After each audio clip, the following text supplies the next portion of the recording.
مشہور زمانہ سخی حاتم طائی کے زمانے کا ذکر ہے کہ یمن میں ایک بادشاہ تھا۔ یوں تو وہ بڑا نیک اور سخی تھا، غریبوں اور محتاجوں کی دل کھول کر مدد کرتا تھا، لیکن جس محفل میں بھی سخاوت کا ذکر ہوتا تو لوگ حاتم حاتم کرتے۔ اتنا بڑا بادشاہ حاتم کے مقابلے میں خود کو کم تر تصور کرتا۔ اس کے دل میں شیطان نے خیال ڈالا کہ جب تک حاتم زندہ ہیں تمہارے گن کوئی نہیں گائے گا۔ یہ سوچ آتے ہی اس نے حاتم کو قتل کرنے کا ارادہ باندھ لیا اور آخر ایک لالچی نوجوان کو اس کام پر رضامند کر لیا۔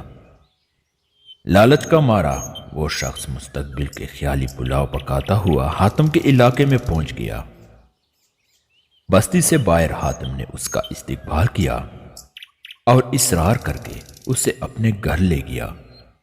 پہلے دودھ پلایا، پھر کھانا کھلایا اور اس کے رات گزارنے کے لیے بہترین آرام دہ بستر لگا دیا۔ وہ رات اس بدبخت نے حاتم کے مہمان خانے میں بڑے آرام سے گزاری اور صبح ہوتے ہی اس نے حاتم سے اجازت چاہی۔ حاتم نے منت سماجت کر کے اس سے مزید خدمت کا موقع دینے کو کہا، لیکن اس نے کہا کہ اسے ایک بہت ضروری مشن پر جانا ہے جس میں اسے خاصے بڑے فائدے کی امید ہے۔ حاتم نے حیران ہو کر پوچھا کہ ایسا کون سا کام ہے جس میں آپ کو بہت بڑے فائدے کی توقع ہے؟ مجھے بتائیے، میں آپ کی ہر ممکن مدد کرنے کو تیار ہوں۔ یہ سن کر اس بدبخت لالچی نے حاتم سے قسم لے کر اسے حاتم کو قتل کرنے کی ارادے کا اظہار کر دیا۔ حاتم نے یہ سن کر سناٹے میں آ گیا، مگر اس نے ظاہر نہ ہونے دیا اور اس کو لے کر اندر کمرے میں گیا۔ اپنی تلوار دیوار سے اتار کر اس کے ہاتھ میں دی اور خود بستر پر لیٹ کر اسے کہنے لگا، مجھے قتل کر کے بادشاہ یمن سے مال و زر لے لیجئے، میں ہی حاتم ہوں اور رضامندی سے آپ کو اپنے قتل کی اجازت دیتا ہوں۔ وہ بدبخت یہ سن کر دنگ رہ گیا اور حاتم کے قدموں میں گر کر گڑ گڑاتے ہوئے بولا، واقعی سخاوت کا بادشاہ تو ہی حاتم ہے۔ ایسی سخاوت اور دریا دلی کسی اور سے کب ممکن ہے؟ اورنگزیب عالمگیر ایک روز جامع مسجد دہلی میں نماز جمعے کے لیے کسی مجبوری کی وجہ سے ذرا تاخیر سے پہنچے۔ دیکھا تو امام مسجد ان کے انتظار میں بیٹھا ہے۔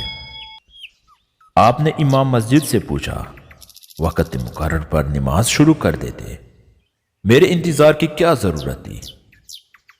یہ کہا اور امام مسجد کو برخاست کر دیا کہ جو امام احکام خداوندی کے مقابلے میں ادب شاہی کا خیال رکھے اور انہیں اہمیت دے وہ قابل امامت نہیں۔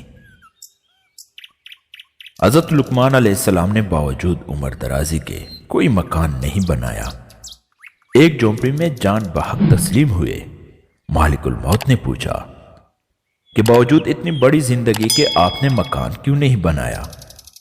آپ علیہ السلام نے فرمایا کہ جس کی طاق میں آپ رہیں تو اس کو مکان بنانے کی کب سوچتی ہیں؟ میں نے اس شخص کو تلاش کر کے معذرت کی اور کہا کہ اس دن تیرے ہاں کا سڑا ہوا گوشت میرے قلب پر بار بن گیا، لیکن سفر کے دوران شدید بھوک میں کتے کا گوشت بھی مجھے برا محسوس نہ ہوا۔